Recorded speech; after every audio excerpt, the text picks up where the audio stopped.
Hello, friends.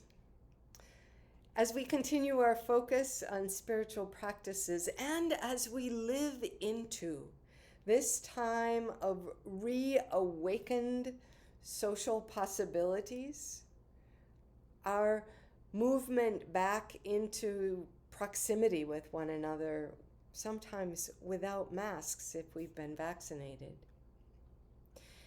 we are again being asked to change our habits, to change our thinking, to change our understanding of what is safe, of what is asked of us in protecting one another, of what our possibilities are.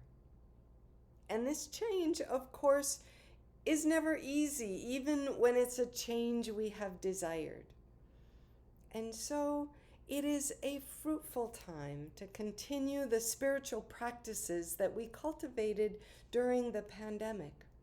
Those things that helped to ground us, to keep us awakened to what was happening in our hearts and our minds and in our world. And so as we do this, I ask you, what are the spiritual practices that kept you going, that kept you grounded during the pandemic? Did you begin a new spiritual practice? Did you maybe deepen an old one? Did you shift in any way your understanding of the role of spiritual practices in your life? This time is another period when we're being asked to look at what our practices are and how they serve us. So consider what practices you maybe ended, which you began, and which you wish to continue, and how, as we go forward. As I think of these questions, I return to the question of what I regard as a spiritual practice. And for me, I have defined it as those postures or habits or practices that awaken me to the ground of my being and to the pulse of life within me and all around me. And when I ask myself if something is or has been a spiritual practice, I ask myself, what are its fruits? What has it made possible for me?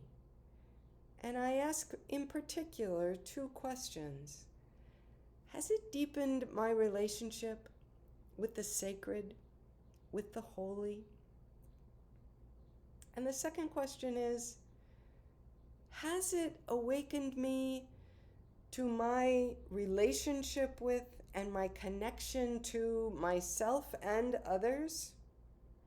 And if the answer to both of those is yes, then I consider that it is likely a spiritual practice. And then I ask myself, what has helped me to engage this practice frequently? And am I doing it often enough that I can turn to it in a moment of trouble or fear, worry, anxiety, sorrow, or exhaustion? Can I turn to this practice in a way that it will be there for me? In my bones, remembered without great trouble or thought? That is my goal in my spiritual practices, to do them often enough that they come back to me when I need them most. I might not do them daily, but I need to do them often enough, both that I can remember them when I need them and that I will hunger for them if I ever stop doing them. That I will long for them enough to return to them when I have stopped doing them for a while. These are some of the questions I ask myself about spiritual practices. And so as we move into the summer, and as we gain possibilities for activities that we have not been able to engage for the last 15 months of the pandemic, I ask you to consider, what spiritual practices will you continue to do frequently enough that you will hunger for them when you stop, that you will do regularly enough, that you will know them in your body and in your mind, that the words, if there are words to them, will come to you when you need them, that the motions or postures, if there are these to your practices, will come to you habitually without your conscious recall. And as you do this, just consider the most basic spiritual practice of all, which is our breath. Slowing the breath down by taking one big, long inhale all the way down to the bottom of your lungs, and then pausing ever so briefly before you exhale.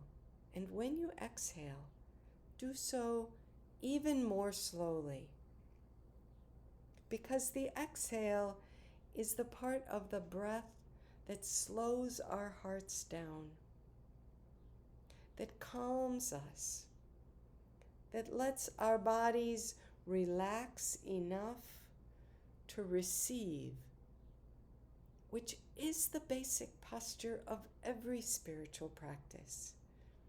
Not to produce, but to receive, to open ourselves to the holy, to our calling, to our connection with one another, and our connection to the sacred within us and beyond us.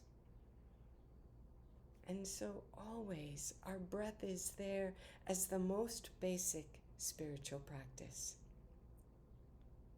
Remember that, and keep that alongside any spiritual practice that you have cultivated over your lifetime or in the last 15 months, or that you might wish to cultivate in these summer months ahead.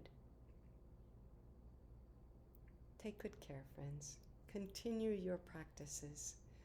Continue opening yourself to the holy within you, among our gatherings, and beyond us all. Be well.